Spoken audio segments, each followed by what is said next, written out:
You're watching Japan Journal, the internet's #1 weekly English language online cybercast from Japan. Japan Journal with Mal Adams. This edition of Japan Journal features an episode of our new and improved series, Rap About It. We urge you to view our YouTube channel regularly for original content seen nowhere else on the internet or in the new meta universe. Please click the like icon, the share button, and the notification bell, and then subscribe to this channel to be alerted when new video programs are uploaded and published. You'll be glad you did.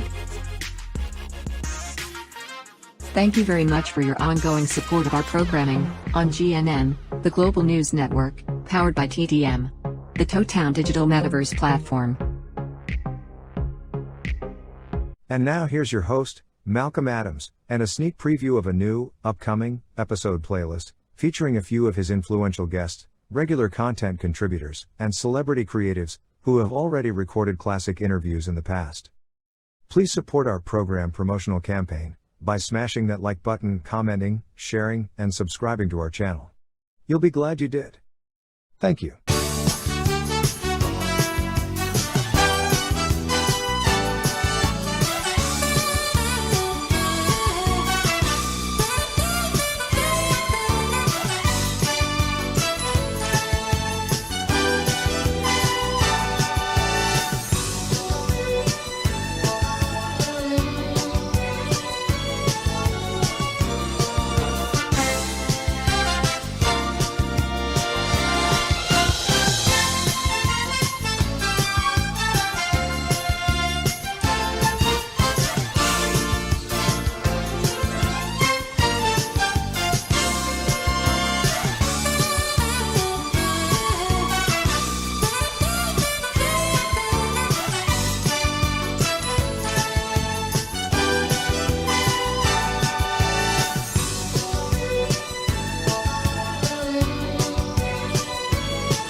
All right.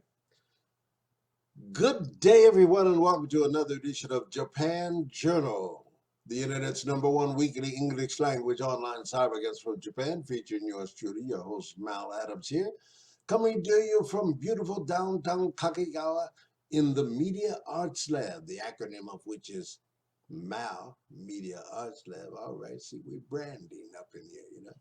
In the western section of Shizuoka Prefecture, in the center of the Japanese archipelago, this is Total Communications' presentation of Japan Journal, featuring an episode of Rap About It, our new and improved man-on-man interview series here, to demonstrate the days in the lives of mostly African-American residents here in Japan and brothers that I have known and loved and worked with over the years here in Japan. So sit back, relax, and enjoy this next interview with a good friend and a good brother of mine. You see him sitting there smiling there in his residence in the southernmost section of the Japanese archipelago, Kyushu, my good brother, Noah G Hickman. How you feeling today, man? Welcome to the show. I'm good. Good. Looking good, man. It's a beautiful day all over Japan today, right? Sure is. Thank you. Indeed. Let me formally introduce you here briefly by sharing this profile resume with our viewers. This is Noah G. Hickman. He's a musician, a producer, a lyricist, and composer, and he's also active under the name Noah GX. In terms of his career, born in Mobile, Alabama, United States, but roots in New Orleans. He was familiar with music from an early age, as his great-grandmother and his grandmother were both members of the church choir and piano players. His father, Willie Alvin Hickman, supported his musical activities as the manager of the band Noah, first formed when Noah was 12 years old. His mother, Inez Yvonne Hickman, is a drum player, and Noah's first instrument was a drum because of his mother's influence. He was active as a member of a marching band in junior high school and high school, and then studied music in earnest at the Milwaukee Conservatory. He's also studied emergency medical care at the Emergency Medical Training at the Red Cross in Asheville, North Carolina. After graduating from there, he formed his own band called Stone Jam and became a professional musician at an early age. Formed by Noah Hickman, members of this Stone Jam later became Alexander O'Neal's backing band, and Noah himself has been touring with Alexander O'Neal and Sherelle, not only in the United States, but around the world for more than 9 years. In terms of his activity in Japan, he visited Japan for the first time on a 1990 tour. 9 years later, he toured Tokyo again and moved to Japan in 2001. And after that, he provided and produced music for Japanese artists, and he also founded and managed the label company Gaeja. Correct that pronunciation? Did I get it right? That's correct. Okay, Gaeja. Yeah. Gai in Japanese means outside, or Gai Kokujin, Gai foreign national, or Gaijin, that's a short verb, but this Gaeja name implies that foreigners of Asia, I suspect. Did I get that right? Is that right? Okay. Right, that's correct. So in collaboration with the electro music maker Corksy, he produces music as Corksy and Noah GX. In terms of his work, I describe him as a prolific artist and producer and lyricist. He's produced over 300 songs. Did you hear me? 300 songs. And early on, 1984, Stone Jam's composition, I'm in Love with You. This song won the National Budweiser Showdown contest in the United States back in the day. And then other 4 songs that he produced included in the 2010 Alexander O'Neal album, 5 Questions, The New Journey, My House, I'm Back, Minnesota Shuffle, First Time You've Heard Me, if you know Alexander O'Neal. That's the work of this brother. The 2011 Alexander O'Neal album, Live in Minneapolis, also includes Noah G. Hickman's song. In 2014, Would I was also released. And as they say, the rest is history. In terms of his bio and his own personal narrative, he writes that, I believe in music and the power it has on everything. St. Paul, Minnesota, St. Paul, Minneapolis, and New York were his stateside grinding grounds, as he says. And he says he was also a part of the Minneapolis scene. We'll talk to him about that. He performed with artists in Japan such as SMAP, Double, AI, Cosmo the Bassist, Family Tree featuring Luca, and also did jam sessions with Scoop and many others. He also performed with artists from Earth, Wind and Fire and Rufus Chaka Khan. Noah has been on world tours with major American artists. Ladies and gentlemen, it's my great pleasure and honor to present my friend and brother, Noah G. Hickman, my brother. Yeah, good evening, Mr. Mal. Good evening, sir. Sorry to make you sit through that. That was a minimized profile. We could go on, but I see, I don't want to make you tired. You've been up all night. You'll be, you're like me, man. We try to stay in contact with the world, but Japan clocked us on the opposite side. So, you know, I get my 5 hours of sleep on average every day. How about you? How you feeling, man? I'm feeling good. I'm feeling good. Real good. Appreciate you doing this show with me, man. I just think it's your appearance has significance to my protocol, my methodology here is to share the stories of prominent African-American residents of this good nation where, although there ain't no ghetto here, we are nation building in our activity. Would you not agree? I'd agree. Yeah. I wouldn't miss it for the world. I'm sitting here with a legend. The legend. A journalist legend. Why not? Hey. I'm sorry, I'm a little hard here. What did you just say? Yeah, the legend, ladies and gentlemen, Mr. Mal Adams. Yes, yes. Somebody say my name. Yeah, yeah, yeah. Mama, I made it. That's right, Mama. They're gonna marry you. Yeah. Well, man, listen. The other reason, we got to shout out our brother Andre Black right here because he really put me on to you. We're all lovers of boxing, right? And over here in Japan, you got to get in where you fit in and catch a live stream or something, But between yourself, Andre Black, he's the godfather of boxing. So if you listen to him, he'll tell you that. Right. He told me, man, you need to put Brother Noah on, man, because he got what you need for your show. He's aware of my program. He's that voice in my ear all the time. That's my younger brother by a few years, but great musician in his own right and a great human being, man. So shout out to Andre Black for really bringing us together, man. Absolutely. So it's been a long time in coming, but in recent months we've been collaborating and trying to build up to this, and so here we are, man. Yes, so let's start at the beginning.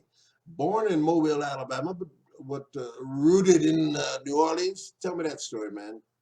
Well, my great-grandmother was there. My grandmother lived there. And so I'm from there with, by roots.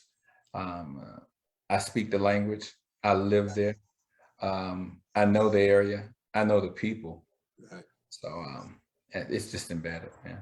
And professionally, most people know you from New Orleans, right? Know your roots. Especially they know me from New Orleans or Minneapolis. Yeah, right. Now that's interesting. So I described your early activity in the South, in New Orleans and Mobile, Alabama, going to your early education. But then you went to conservatory in Minneapolis. How did that transition? Conservatory in Milwaukee. I quoted Stone Jam, that band, by the way, which I want to share a snippet from when we get to sharing some of your product. Okay. But that was a family unit for the most part, was it not? Yes, it was. Okay, talk to me about that. Well, the drum and the bass player were from the youngest kid group that Brunswick Record ever produced.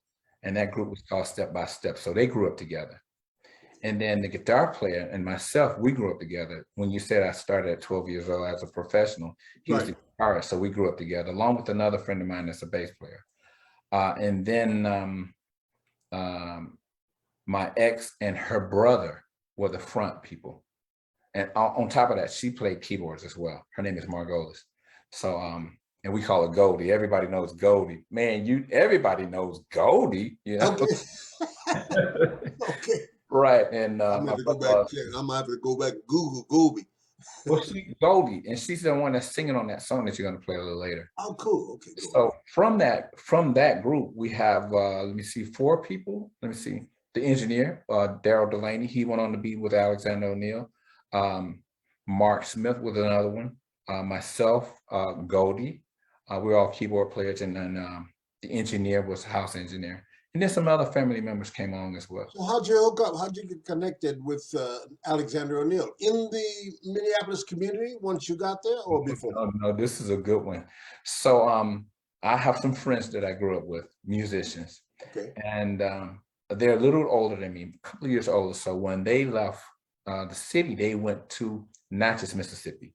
Mm-hmm. That's where Alex is from. And so they came back and they got me when I graduated high school. So I went to Natchez, Mississippi with them. Wow. Okay, so, but Alex wasn't there. He was already in Minneapolis. So I met his family. I met his mother, his sister, his first cousins. Wow. And so we're all friends. Matter of fact, one of his first cousins was in the band. So Clarence Bear Anderson, we call him Lil Bear. May you rest in peace. So anyways, he was the linchpin. So when Alex needed a keyboard player, he called me. I was with Stone Jam at the time. Okay. He called me and said, Alex is looking for a keyboard player.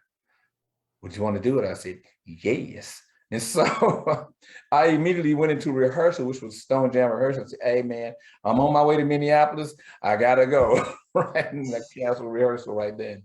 So the rest is history, man. Alex kind of put all this together, and it's a funny thing how life is, we're, like they said, 6 degrees of separation. Sure. It's a true thing, man, But that's also, that sheds a little light on what it's like to be able to tour with a major international artist like him. you damn near do well to have family in the band, right? You became a family, right? Family unit, He, basically. he became family. We're family. Alex and I Right. are family. I knew his people. I know his nephews, and we're Sure. family, man. We're Southern boys too, back by the way. So you know. So you could speak that Alexander. And I joked earlier about what's the brother's name that played Ray Charles in the Oh, Jamie Foxx. Jamie Foxx does a funny thing about he talks about. I think the title of the album is, I think, 1,000 questions or something. Right. Oh yeah. Yeah. Man, Really nice album though. Yeah. yeah, so you speak the language. Yeah, I speak that language, man. You know, we from down south, man. That's how we talk, man. We ain't be trying to be all proper and everything. You know, anyways. You get Now you're in Japan speaking Japanese. right. For the most When I day go one home, day. I can't be all proper. They be like, oh, you've been up north, huh? Not north, but you've been up north. Now you won't come back speaking north. No, yeah. Right. Man, we had that, but see, we were coming from growing up in Nebraska, man. We had a blend and balance wherever we went, right in the center. I went north, south, east, or west. I pick it up. I went to New York. I was talking fast. You know? Right. Have to. So many people, you got to get your point across. Absolutely. Multilingual. Inside exactly. America, right? In the Black culture, right? Okay. Indeed. We know what that is. Well, listen, man, I'm very curious about the Minneapolis community.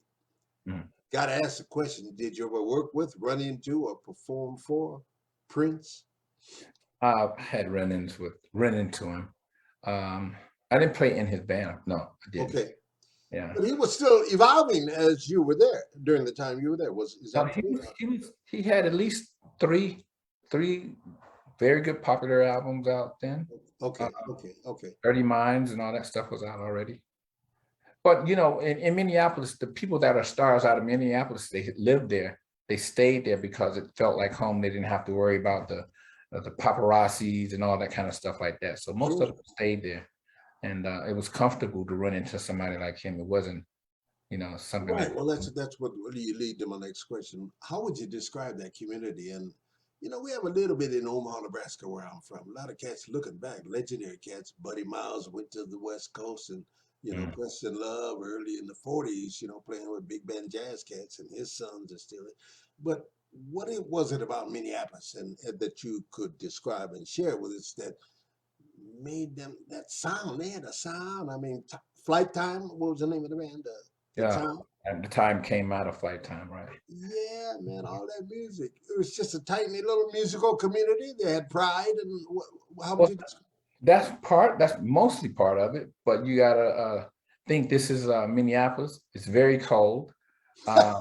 Yeah, and you're talking about during a time when very few Black radio stations. So you got these people, for instance, they're snowed in. Okay. They're rehearsing all the time, you know, and the more they rehearse, the better they got. Right. And they develop their own sound from listening to bits of this and bits of that and a little bit of that, a little bit of this. Stuff they were exposed to on the local media, right? Right, and they put it into their own thing, but there's two parts of it, you know. There's an area called Uptown where Prince hung out, which is kind of like, I want to say, grunge, punk rock type of vibe. Okay. And then you got the Jam and Terry people that are the cool guys, you know, the guys with the suits and the, you know, the 1940s look and that kind of stuff, the Al Capone look. So two different major camps, but of course they gelled together. But they gelled together, and that created that sound because Prince was all about the rock and funk and the funk, you know. Right, but funny thing that people don't acknowledge much is that Prince said out of his own mouth that Alex was the creator of the Minneapolis sound. And once he said that, I kind of put it together. You know, Alex is a Southern boy, so he grew up listening to James Brown, Otis Redding. And, you know, if you're a James Brown fan, you know, that band has to be really, really tight. So he had those bands, they had the horn hits and all that kind of stuff. So Prince took that vibe and took the horns out and put keyboards there. Sure. And bass guitar out and added bass synth with it. Eventually brought bass back. So that tight sound is basically a punk rock kind of James Brown vibe. We all know that. Interesting. But influenced by Alexander O'Neal is what you're saying. Absolutely. Who knew that? And I wouldn't say that if I didn't hear him say it.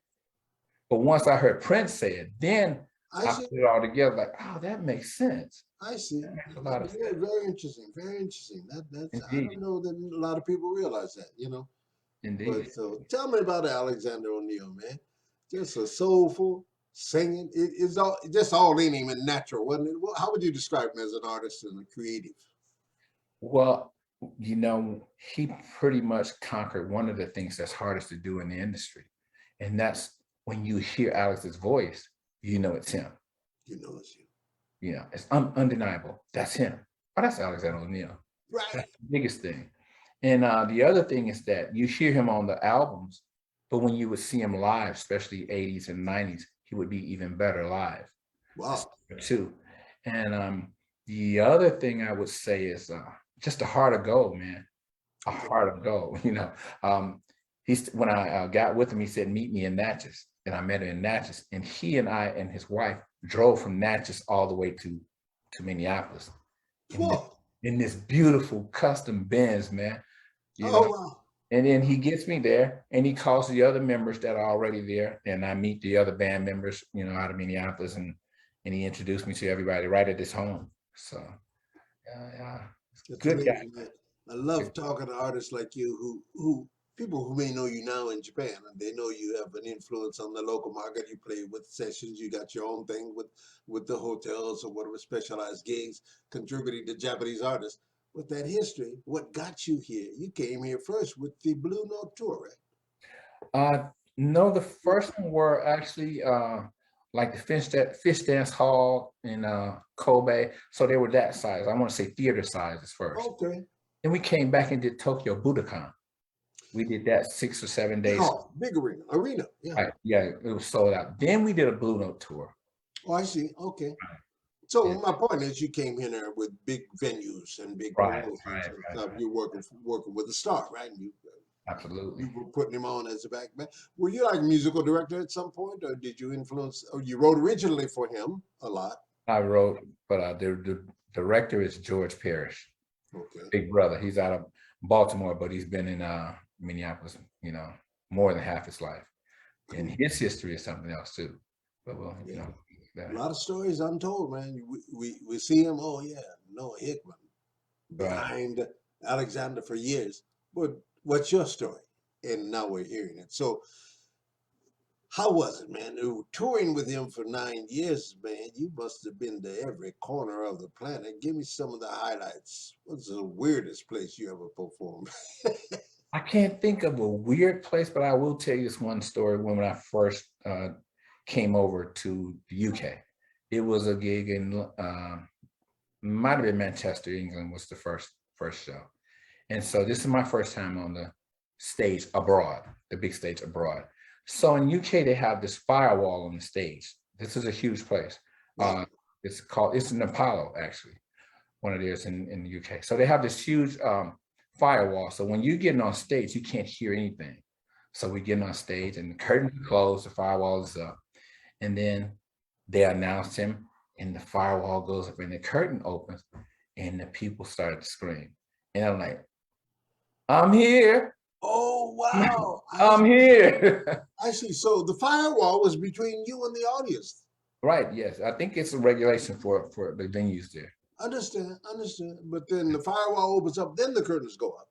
Yes, as I understand it. And then you heard the noise. I heard the noise. We talk about thousands of people. That was a heartbeat right there. I'm like, oh yeah. I was meant for this. I was built for this right here. Let's go. Let's get it. That's a long way from New Orleans, though. Yeah, let's do this. Yeah, Mobile, man. We out here. Whoa. Yeah. Yes, sir. We mobile. That happens to be one of your slogans, what you just said. What'd you say? We out here? We out here.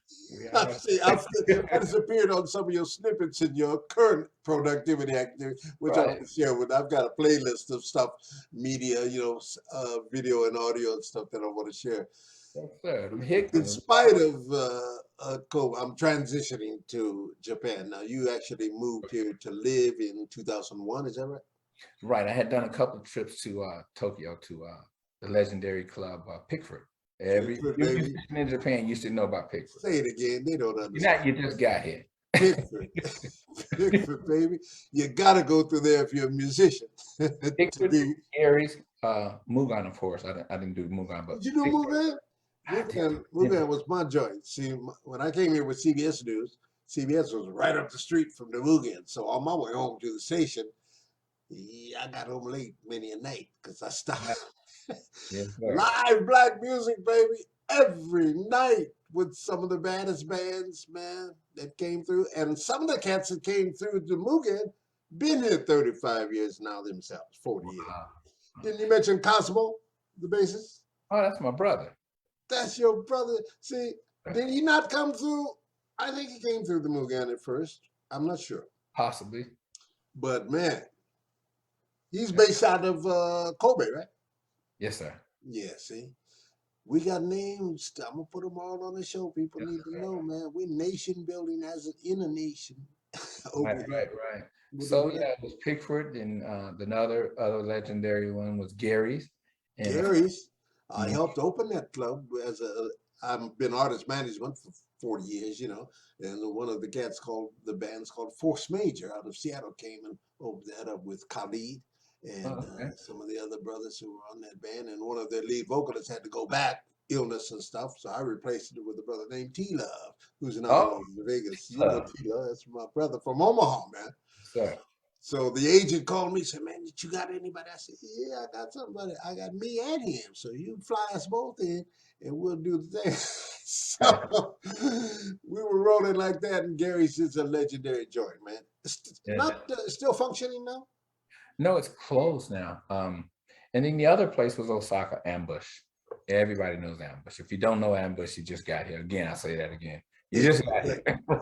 Just showed up, right? Yeah, and I had an opportunity to work through that same agent with Mama San. What's her name? Mama Cycle. Cycles. Mama Cycle. Yeah, man. What the musician would be, Psycho Mama. Psycho No, Mama. She was too. With the P, starting with the P. She was too. No. Psycho Mama. Yeah. Busy. Businesswoman. Straight up businesswoman. Japanese lady, man, little old lady, and had it going on. Yes, sir. Ran that club, man, and put on some great music too. Absolutely. You love music. And a lot of cats went through there. I remember I met Oprah Winfrey's cousin. What is his name? I think he came in from Kobe. Last name, trumpet player, flugelhorn player. I never met him. I just heard that he was here. Yeah. Baby. No, he's in Fukuoka. You know what? I did meet him once. He's in Fukuoka. Okay, Fukuoka, that's right. Fukuoka, right. Yeah, sure. Right. Sure did meet him. Yeah. So it's great, man. Just before we get too deep in the chronology and everything, just a word from you about what your life in Japan has been like, what it's meant to you in, you know, as we keep hearing things. I'm in the news business, man, but the news out of home, you know, it gets crazier and crazier. Mass killings and stuff, black on black crime. These are all things that we've discussed here, but we look at it as African Americans are based here, and we look back and say, man, it could be and should be different. But we take that culture and we apply it and share it with our Japanese counterparts here, and it's an uplifting feeling because I've raised 4 children here. How many kids you got here, man? Well, you can throw a rock out there, you might hit one. Yeah, Just put it like that. I've done an exodus. I have migrated. I have saved my people. Yes, you have. You're well on your way. That's right. Because your offspring, your grandchildren will rule this bad boy. Hopefully. At the rate, right? We're talking 6 kids, 7 kids? Here? Yeah. 5. Right. And you only got me beat by 1? I got stepkids too. So if I keep stepkids, we'll beat up everybody in this country. Yeah. See? And they talk about Japan as homogeneous, all ages. No. You never heard of Naomi Osaka? That's right. A Jamaican daddy or Haitian daddy and a Japanese mama. That's right. Champion tennis player. You never heard of the sister out of Fukuoka, Miss Universe for Japan? That's melanated, beautiful black sister Japanese. You never heard of Sakura and Ayame Adams, my two daughters that came through. right. Right. Yeah, you heard of that? I And think, Scotty and Alisa writing, you know. yes, sir. So tell me about Seiki. Is that your oldest name first? His oldest is Seiki. He's 20 and he's with Yoshimoto. Yeah, comedy company. Probably the largest comedy agency in Japan. And he's doing comedy in Japan, your son? Absolutely. Jesus. Yes, sir. Come on, man. It's great. He's funny. He's funny. He's Oh, hilarious. yeah. And of course, it's in Japanese. He telling jokes in Japanese. Yes, sir. Because if he wasn't, it'd be real funny, wouldn't it? And then there's Ken Francis. I've been talking about him on Facebook recently because he's just dropped his 4th single. And he's a Japanese hip hop. Wow. He's rocking it. He's lighting up right now. Wow. See there, man. It's a beautiful thing, man. Right. Now that's the future. That's what we're talking about. And I have one of my stepkids that's pretty popular, not pretty popular, she's popular. Justice Hickman. She's with JT Marvel's volleyball team. They're professional. Oh, wow, sure. She's a striker. Is she? Yes. One of the leading strikers, one of the leading players. Now, for our viewers, describe where you are. Let me. This green screen background here is an image of my region, that is Mount Fuji, and those are the foothills of Mount Fuji. And as you see, what you get is green tea plantations. But I can actually see that same image from the veranda of this condominium that I'm in. If I look out my window, it's still an hour and a half drive from me. Right. It's not so prominent as that, but that is the image, man. You can see it in the distance. You can see Mount Fuji from all over Japan on a clear day. Right? And so I'm in central Japan here, like Nebraska. It's very similar. It's geographically situated in the archipelago, but I'm very much at home. And let's see, that's my South 40. I don't see nobody working out there today picking green tea. Right. But I am slinging matcha online in case anybody interested. We got Toe Town Tea, you know what I'm saying? Because that's where I live. 5 of the families, most prominent tea maker families here, procure my services to give them international exposure. Green tea is better than cannabis, man, for you. You don't smoke it, you drink it. Right. And get the health benefits from it. But I'm trying to market it in a way that makes it palatable to my brothers and sisters in California. Hey, have a cup of tea or roll one of these up and put it in some hot water and drink some matcha. Yes, indeed. And cha is the Japanese term for tea. So matcha is tea. That's the powdered ceremonial high-grade Japanese green tea, man. They use for hundreds of years in tea ceremonies, right? Right. Right here, the world's largest producer of green tea is right here in this prefecture where I'm at. Okay. And then you have genmai, which has got a blend with some puffed rice and stuff, and shincha, the two seasons plucking in the course of this growth season. But I've had to study and learn all that. It's because I help market that stuff internationally for the 5 families here as a client, a vendor for them, a consultant for them. And so they give me a little discount on the price so I can sling it online to my brothers and sisters back home to enhance their life, right? So what a great deal. So you got Toe Town Tea, but instead of matcha, you got malcha. Okay. My brand, baby. That's clever. That's clever. Got a picture of Brother Mal with shades on it and some kanji up there that I can't even read. And yeah, buy this. That's clever. You outdoors. You outdoors. So that's my back 40, man.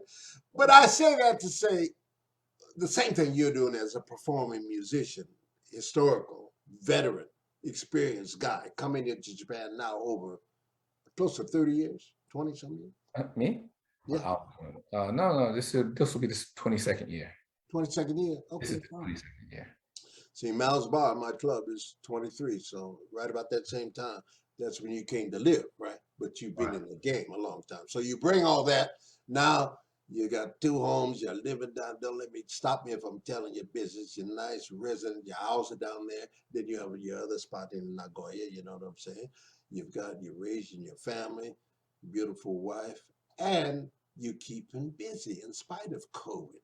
You're still creating music. You're still providing your music for sale. You're enhancing and working with other artists, right? So how would you describe your activity right now? I'm particularly fond of your boxing channel. Ah, Start there.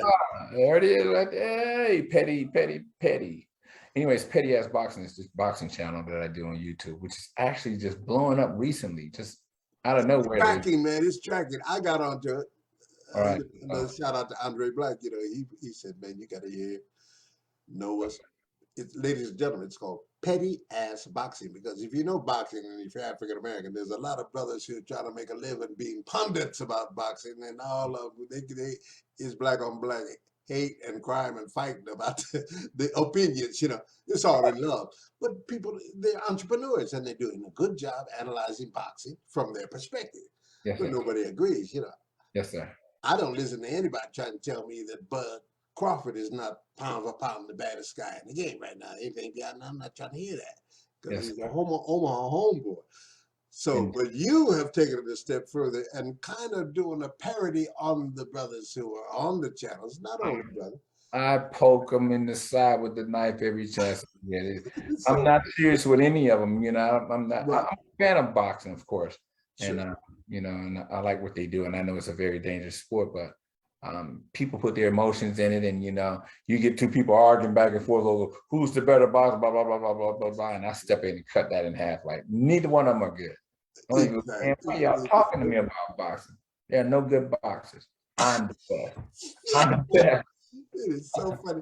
It's called Petty Ass Boxing. Where can it be heard? Oh, you got a YouTube channel, right? Yes, sir. It's on YouTube and Man, Instagram. I think I'm going to go ahead and introduce to Facebook as well.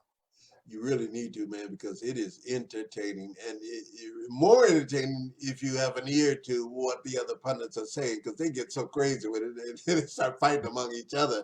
And Right. this one said this one, and they're lying and promoting and whoever they like, you know. But you come in, it's like it's crickets after you do your piece. Yeah, Right. It's all. everybody shuts up. It's Who is this brother? You know. yeah. This that particular sport, like all sports, are entertaining sports. It Yeah, should be entertaining. It shouldn't be it a is entertaining. yeah. So yeah, I just take it from that angle and have fun with it. Yeah. But the thing is, because you're a lyricist and a vocalist, you're writing. You know, this is a serious production. You Right. have the studio, the skills to put that thing together, and man, it Sure. is entertaining. For And example, how would you describe it without giving away your trade secrets? You go and do but you have 2 or 3 characters that you've created. yes, sir. Tell us about them. Come on. Well, you know, there's Petty, which is the main guy Okay. who does the normal stuff, and then there's Sidewalk, who's an instigator, and then there's Peanut, who's always laughing and egging on Sidewalk. Simon, I love Peanut, man. Yeah, Sidewalk. I mean, Peanut Give me is. some of the voice, man. Come on, give it. You got a phrase you can drop on us? They're not here right now. We're gonna They're have not to there, pull right? that one up. Right. That up. You got to be in the studio with your equipment, so sure. But we'll send it. Let's share a link where they can see your channel. You know, Sure. It's Petty, verbalize it. Give us what is the name of the channel? Petty Ass Boxing. AZZ is the ass. So Petty Ass Boxing on YouTube. Okay, just Google that and you get it. Yeah, it's right there. It's blowing up, man. I'm telling you. You may have to quit your day job. Look, yeah, I did a short one on Mike Tyson recently, and it got over 500,000, so 500,000 views on that already, and it's still climbing. Yeah. Boy, social media, I love it. That's We Total Records, which is my oldest entity, now in 38 years or something like that. We're doing NFT drops in collaboration with a couple of other brothers, building non-fungible tokens that I have the smart contract in there. So I've been in the record business doing contracts for other artists and stuff. And then there's the distributor and the manufacturer who is delivering the music, as Prince would call it. He said, "You're delivering, why I got to pay you, why you got to control my rights and my masters and all of this." That day is over, brother. You drop your stuff on NFTs, the smart contracts in there, and let the algorithms track whoever's stealing your music. They let them steal it, let them sell it, because the money's coming into my digital wallet right. in my sleep. Yeah, Okay. it's a beautiful opportunity. So artists, creators, musicians need to get up on it. I'm not talking about cryptocurrency, although the big chain is where it lives in terms of the Right. marketing aspects of it and the transactional stuff. Yes, sir. But man, you're protecting your value, you're creating value with this stuff, man, and it's breathing new life into the business side of the music, man. Right. Where, speaking honestly, we've been exploited as a culture for years, creating the music that we end up not owning, you know, Right. signing on the bottom line for the advance, you know. Well, them days is over, man. You can make it, you can make an album, you're doing it. Are you working on a new product right now? Always. Okay. Always working on it, either for me or for somebody else. I'm always doing something. And some things I'm doing for NFTs as well, commercials and Really? Okay. loop libraries, beat libraries and stuff like that. I sell Okay. those. Let's look at some stuff if we may. I got a playlist set up here to play back and share with our audience. I'm going to go randomly and we'll play a little bit. I'll drop the other so you can talk or just let it play off and then describe this stuff to us. So Okay. if I may go to my screen share right here and I need to find my player and I don't see it. It's not up there. So let me go down on my toolbox and just post up a movie here. And I'm not sure what's up first, but please confirm if you can see this Okay. player. I think it's right here. Yeah, and there we go. Yeah, I see that. Okay. I mineralized that background. So we good? You see it? Sure. I see it. The title is 4 to 4 and Mystery Black Logo Promotion. Talk about 4 to 4. This is your production crew, right? It's a movement, isn't it? It's more of a movement, yes. How do you describe that? Well, I was having a conversation with the guy, and we were talking about some of the black on black crimes in America. Not just America, but of course, we focused on America. Sure. We know more about that. And that led into conversations which turned into lyrics, which turned into the music. And then you see the visual concept behind it, and now it's a movement. Wow. I'm trying to involve everyone who wants to get involved with it. So I think what we're going to look here is your own particular logo and symbol promotion. Let's see. Yeah. Let this play. Right now, we're not seeing it. Check out their new single. Sorry, say again. Right now, we're not seeing that. We're seeing a Facebook page. Okay. On my video, on my. Okay, thank you very much. Thank you very much. I'll stop sharing and I'll go back and try that again. Appreciate that. Then we didn't waste a lot of time with that. Yes, I got it prominently displayed here. It should be full screen right about now, huh? There you go. That's it. Okay, I'm gonna go back now. Okay, thanks for calling me out. Call me out again if it doesn't match up. Okay, 4 to 4 and Mystery Black is the name of your production crew, so to speak, but you also, the activity is based on a movement to impart information about the I'm culture. a contributor to 424 Mystery Black. Right on. All right. Here we go. Here's the logo promotion, as I call it. 424 and Mystery Black. Two self-elected, self-motivated ambassadors of a new movement. Check out their new single, Black on Black, packed with a hard-hitting beating groove. And message alert, they're slapping their black communities into facing the painful truth. Listen closely. Black on black. We did not sacrifice for this.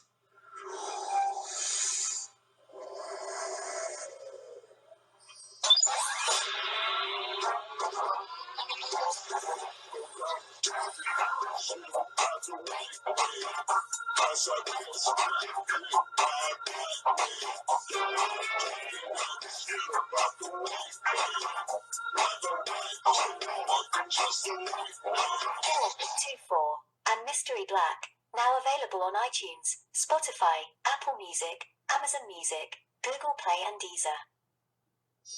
Awesome. Yeah. Awesome. Okay, set this up for me. Now, just a word about that, what we just saw. That's kind of your introduction of your logo, your production, and your purpose, right? Yeah, more the purpose. The logo just comes along with it. That's okay. The idea of the people that are doing the production behind it. But it's more about the movement, not so much the logo. The movement and the purpose behind that is more important than anything. Anything. Sure. You know, And in a word, that's what about motivating ceasing black on black crime and getting people to understand, love themselves, and you know. yes, sir. We want to know why we do that, and we want to know how we can stop that. And there are ways of doing it, but you have to communicate first of all. Let me just bring you back. I'm going to stop sharing this for a second because Okay. you brought up an interesting point here, and I want to hear you. You see us now Yes, together, full screen. Okay, fine. That's interesting that you're here in Japan, but you're continuing the mission of doing the good work to Absolutely. enhance the culture. What makes me curious is that I do know that you're also known as Noah GX, and you were a member of the Nation of Islam. How early was that, and where is that now? You did study in the Nation of Islam as well, right? Yes, sir. Probably 35 years now. Word. Right. And a lot of people would think the Nation of Islam would be more of a religious movement or something like that, or racist movement, but it's not a racist movement at all. It's an awareness movement. You know, you have to be aware of who you are and how to protect yourself. And when you first walk into a Nation of Islam mosque as a Black man, when you walk out of there, your chest is out. You're feeling good because you've just learned something about yourself that you didn't know before. See, you know, there's always something in you that maybe another person can turn on that light for you. And that's what it did for me. And it gave me discipline, you know, to a certain extent. and where were you based when you were active in that? What city? Our first city was Las Vegas, and then Minneapolis, and on and on. Even somewhat here. You know, I have a couple of friends that are with the Nation in Japan. Wow. We'll work hard, man. You know. Wow, great, man. Yeah. I love it. I love it. Okay, next is this the CD or the record that was before CDs, right? I'm talking about the WBLX FM 93 project, which is now seen here, right? Right.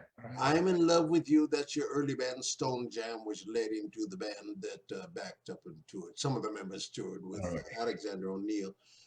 Tell me about this song. Were you a lyricist or a producer or a performer?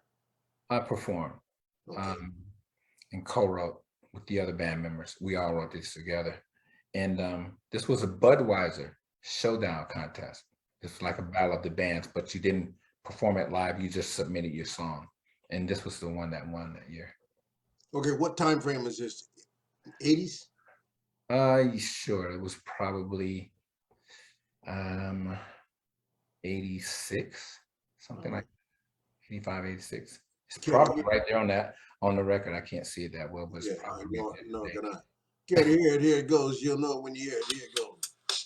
I'm in Love with You, Stone Jam, WBLX 93 Budweiser Showdown winner. My man Noah on keyboards, right? All right. Check it out.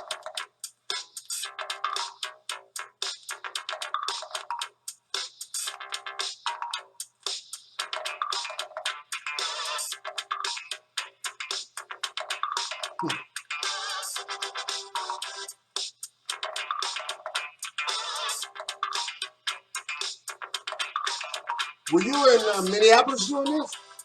Oh. Down south.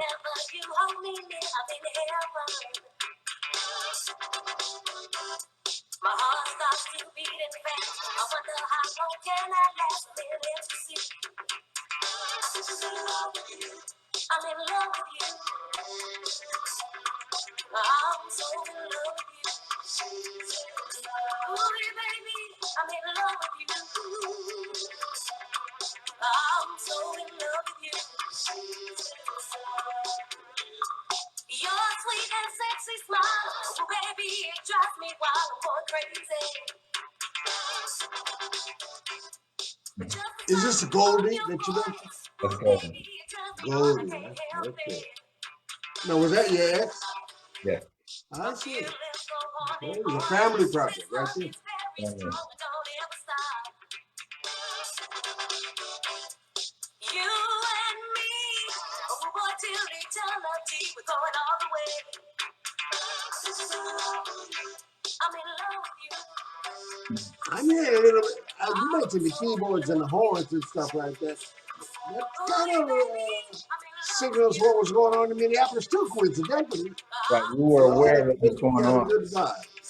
I'm Like, gonna we fade were this aware of out. what was going on with Minneapolis. Even with our group, we were aware. So I'm we sorry. actually Say it again. Start from the top. What did you say? we were aware of the Minneapolis movement, the I music. see. So this band, Stone Jam, is not from the South. They're from Milwaukee. Okay. So I brought them to the South because the weather's good and the jobs never stop. People don't know about the South in that area along the Gulf Coast is during those times. And even now, you would have these festivals. So it's a cycle. This is how it works. Yes. Summertime, you get all the festivals. You get the Catfish Festival, the Trout Festival, the Blessing of the Fleets, right? And then you'll get Mardi Gras there. So you get the Mardi Gras balls coming in.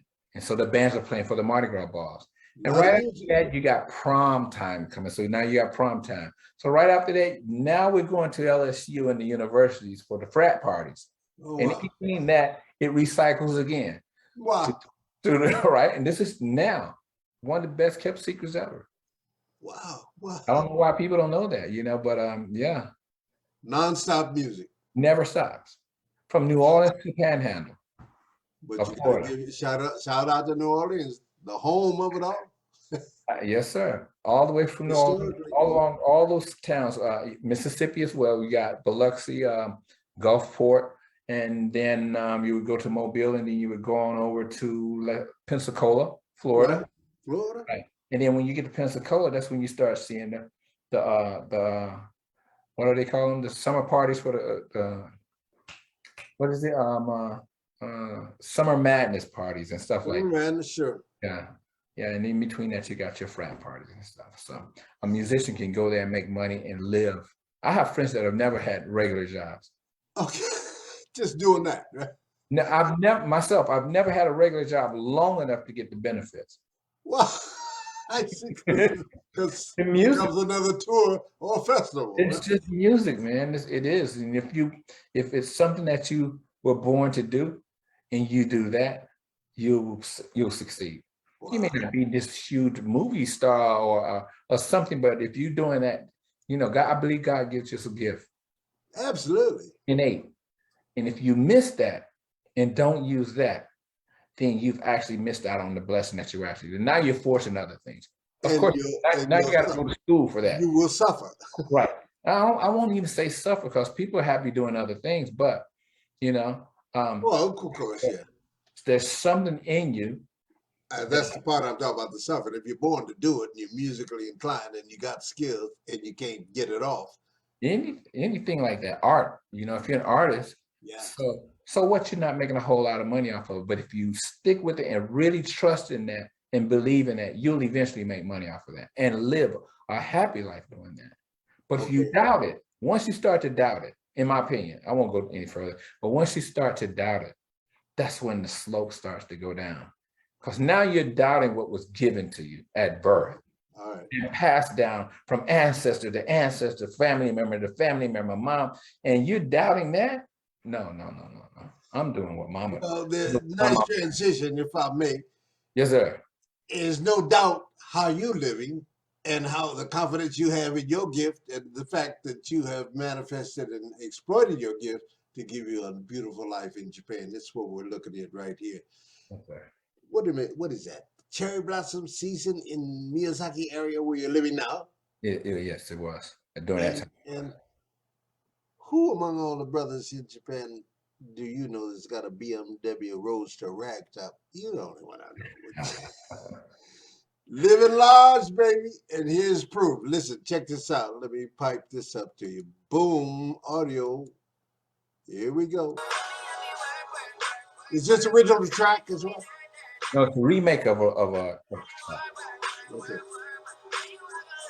This is Brother Noah just going out for a cruise in cherry blossom season in this car. Let's look at this for a few seconds. Represent, brother. Hickman's roll out. You roll it out. Now, what's your song? We out here. Yes, sir. My dogs. Cherry blossom season, baby. That's why we roll, literally, in Japan, right?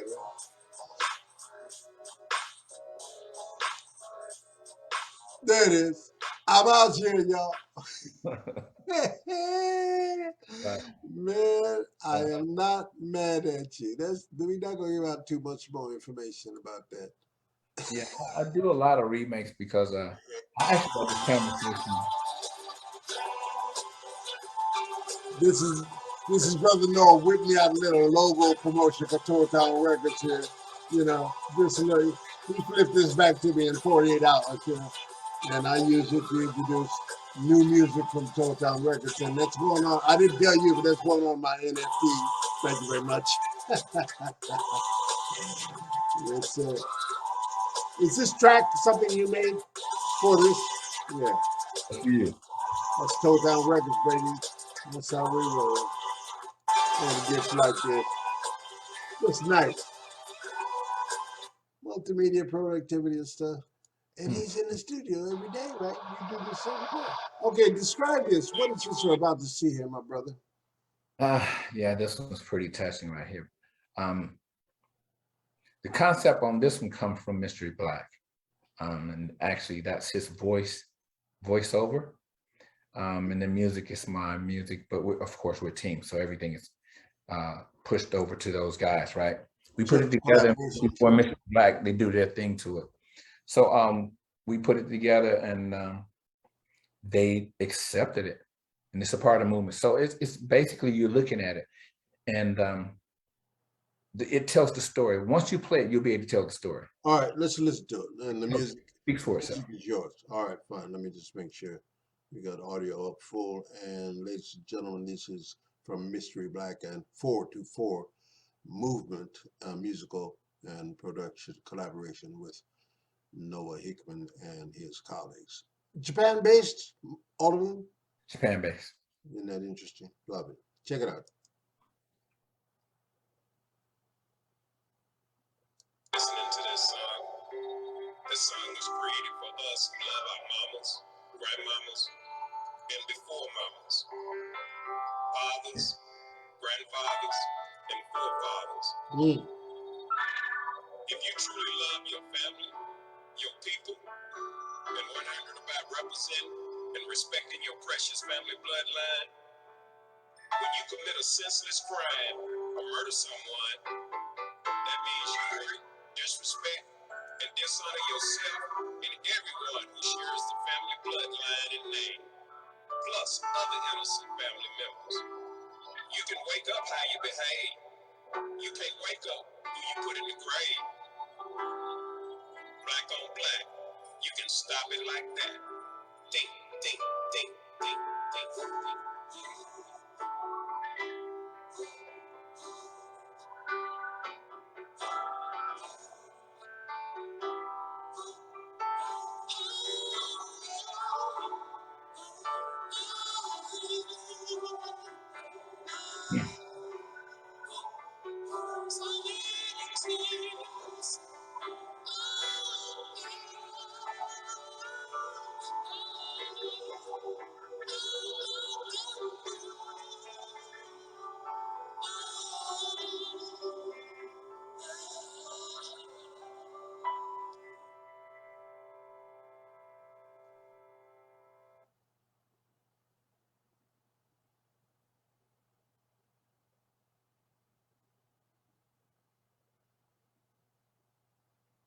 Y24 and Mystery Black, featuring Noah Hickman and his crew, Tokyo, a Japan-based production, culture production crew.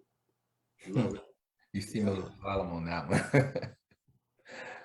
Was that visual okay for you? Did it?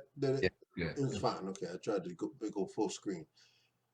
Very interesting, man. So your man needs you to keep busy as an entrepreneur. And these are the things that you're interested and involved in. You got your collaborations. So that's pretty consistent with a lot of us who've been here a long time. I'm the OG, man, 1976 when I first came here. And I always remember my duration in Japan because I came here a year before my first child was born. She's 45 now. So that gives me 46 years connected with Japan, living from 1980, 81 consistently, man. So, Sorry. and then your children, you just told us, that's amazing, man. It's just a beautiful thing. So, And here we are. giving praise and thanks all the time, right? Indeed. Absolutely. You know? That last clip brought you down, didn't it? Like, oh, man. Yeah. Oh, my God. Yeah. But what an illustration of the facts, needs to be told. And yeah, right. But it's true, man. It's sad, but true, right? When are we going to learn? And so in that sense, we're in the same business. I'm a communicator. I'm a journalist, man. I present the facts. I don't care what you think about them, and don't shoot the messenger. Listen to the messenger. It's like this. There's something behind it that makes us act that way. We already know that, and that would be political. So I don't want to go political with it. Well, So we can touch on it. I mean, let me just interject here along those lines, and I'll since it's my show, I'll say that. Okay. Talk about denouncing critical race theory. That means you want to deny the facts of how America was conceived from its inception in slavery and lies and hate, false positioning people in the power position that was fake, and in denial of our African history. You talk about your ancestors and all of those things. It's truth, man. But as we'll talk about some cases of racial profiling in Japan. I just did a piece on it, and I was trying to include you to the guy who reached out to me to do the story. And I described, man, listen, I got communication skills. There's no white supremacy in Japan. So a white boy ain't got nothing on me here in Japan.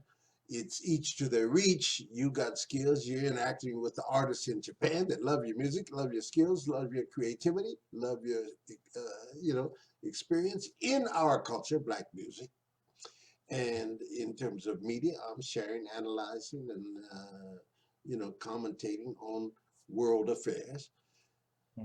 But in the big city where there is a collection of foreigners, I'm talking about melanated people for the most part in terms of racial profiling, it exists. So there's been an influx over the years of some African Americans or African Brazilians being profiled, the police walking up and claiming there's been a crime in this region, and Right. the U.S. Embassy was moved to send a missive out that warning foreigners of all descriptions to keep your passport with you, keep your ID with you. And so it's not a pervasive kind of a thing. And it's certainly not white racism. It is racial or racist in its manifestation, but also driven by a lack of awareness and cultural faux pas is how I describe it. Different from what we're getting back home, but yet and still it's the same. But Japanese have been heretofore. My job would be a cross-cultural communicator. I built a business doing it in Japan over 45 years. And what I teach is knowledge, information, understanding. And so my white counterpart journalist said, as a white person in Japan for 25 years, she's never been stopped once. I said, yeah, because you're a nice a white guy, and you don't get the images from America that come about what we go through, right? But he said, it's wrong what they're doing. He said, I told them, if you were in London, where he's from, and you were stopped by police just because you're Japanese, how would you feel? So that kind of education, man, is important. So these kind of things go a long way to help educate, I think. Information exchange, Yes, I believe it's more of the portrait that was painted. We're painted as Black Americans, or as Black people, melanated people, actually. We're painted in that light purposely. And someone shakes the bag. Okay. That's where the agitation comes. If you take a bag of red ants and black ants and put them in a bag together and leave them alone, they won't bother each other.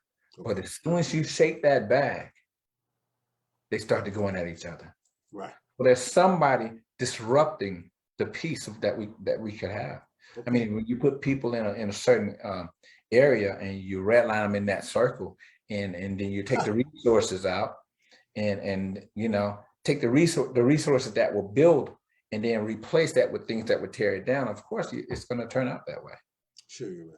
So that's, you know, so when we're here in Japan, you know, it's not. I don't see that. No, I'm sure it happens. I'm sure it happens, but well, as I described, it happens where there's a concentration of foreigners, and they're not necessarily black, and not, but it could be African, it could be Israeli. You're non-Japanese, and then you become a target of some suspicion, real or imagined, because of your appearance, and that's what we try to dispel, and we got to dispel it with information, truth about what their sentiment is based on and how they got to that point. So there's a lot of nationalism here, but it ain't like that white racism back home, man. I tell you. Fortunately, I haven't ran into too much of that here. Actually. Nah, but the solution is, how would you describe it? Communication. Communication, but when they stopped me and wanted to check my car, I said, hold on a second. You know, you violate the grounds that are upon which I stand. I have rights for you not. You don't show me probable cause. But if you insist, hold on one second. Young policeman who doesn't know me here. Beep, beep, beep, beep. Called the captain. Said, man, we got a problem. Choto monda arimasu moshi dekireばこのこっちに顔出してください。あなたとちょっと若いの警察はちょっとご迷惑をかけしますから。Your two young rookie cops are infringing upon my rights here in my town here. Oh, Malsan, I'm sorry. I'll be right there. Then he came down and spanked them, and then he educated them, so they walked away with a lesson, so that they don't go to the Brazilian melanated people and do that without any person like me to intervene on their behalf. You know what I'm saying? And they get violated. So we gotta each one teach one, right? Yes, sir. And maintain the peace, right? Yes, sir. I don't approach it that way. I think first, like I said, we've been portrayed a certain way. So when you're approached, already know that's what's happening. Sure, you gotta understand. Don't jump on the defense right away. Just know, okay, yeah, you've been watching 48 hours, huh? Yeah. Okay, come on, man, come on, I'm ready. Come on, what okay, keep it with a smile. Come on, man. You know, because you be in the States, it could happen every day. But you know, hey, come on. What do you want? What do you want? You want to see my ID, right? Okay, all right. Here's my ID. You good? You good? You good? You been promoted? Yeah, right. You got some props for this, you know. Right, that's it. You know, let them have fun. Oh, set this up for me. This is what we didn't talk about yet, but you've been a martial artist for a lot of years, right? Yes, sir. And I don't talk about that a lot, but yes. Yeah, I know. That's why I got evidence right here. Don't mind me sharing it, right? Let me see you do a little kata here for about 15, 20 seconds. And then let's talk about what that is. This has just been part of your training. Part of the shodan. Okay. Kata. And being here in Japan, well, this is a highly respected skill. Right. Coming from a black man, you know, what are you? That's a black belt degree. And this is the actual Japanese style. This is Shotokan. Shotokan. Yeah, it was introduced in the States too, so that's where I started with Shotokan. Not here it is. Just a quick snippet. Okay. This particular video clip, is there music original with that, or is that something that you? I put it together. Put it together. Okay. Yes. Here we go with the brother Noah Hickman doing his karate kata, and it's something beautiful to watch. Check it out.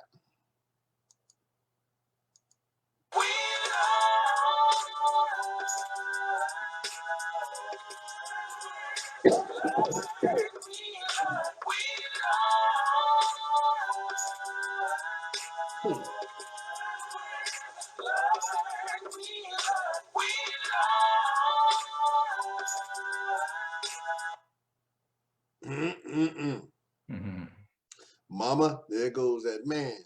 Here he comes again.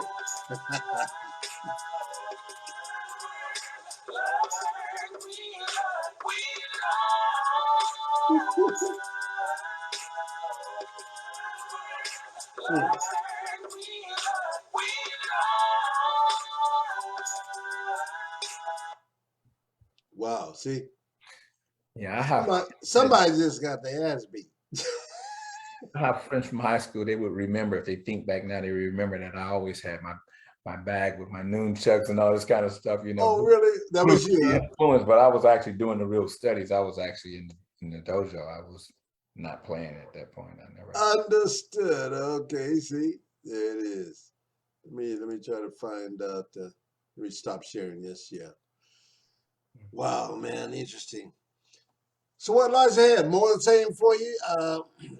Your particular gig is right there with a client in Miyazaki, right? It's got you regular. Describe that a little bit. Is that hotel performances, weddings? What is it? Hotel performance, right? Yeah, and events that may have for me. Okay, it's a beautiful job.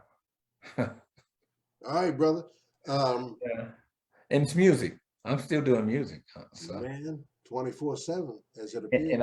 And I engulf myself with doing music when I'm not on that live stage. I'm still in here working on something that's going out, you know. Sure, right. Okay, so before we go, I will post-produce this and put the links up, but you gotta see his boxing critique show. What's the name of it again?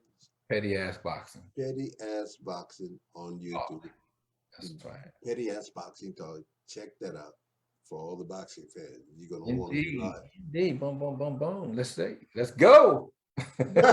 Right. Speaking of which, what we just have, there was a fight just the other day. Yeah, today actually. Tank. Gervonta Tank Davis against Rolly Romero. Who got knocked him out? You got the details of that? Go ahead and share it to me now. I'm not a spoiler guy. Fifth round knockout. Fifth round cold-blooded knockout. Not a stoppage, TKO, no. No, he was not. He was not cold, but yeah, knocked out. He couldn't continue. And they built this guy up, man. They built him up, you know. And I like Rolly because he really brought that energy to the fight. He pretty much sold the fight. The other guy had the big name, but he sold the fight, you know, just talking. He was just going at it. Okay. In the fifth round, he got knocked out. He had, but hey. But Tank is no joke, though. Tank is no joke. No joke at all. He's at his prime. Tank is in his prime, so. Okay. And still growing. So he's still young, so. Well, my brother, continued success to you. Much love to you and your family. Keep it right there, straight ahead, and all of that, man. And just keep contributing to this life in Japan, as will I and all the other brothers that we know here. That's what we do. Indeed.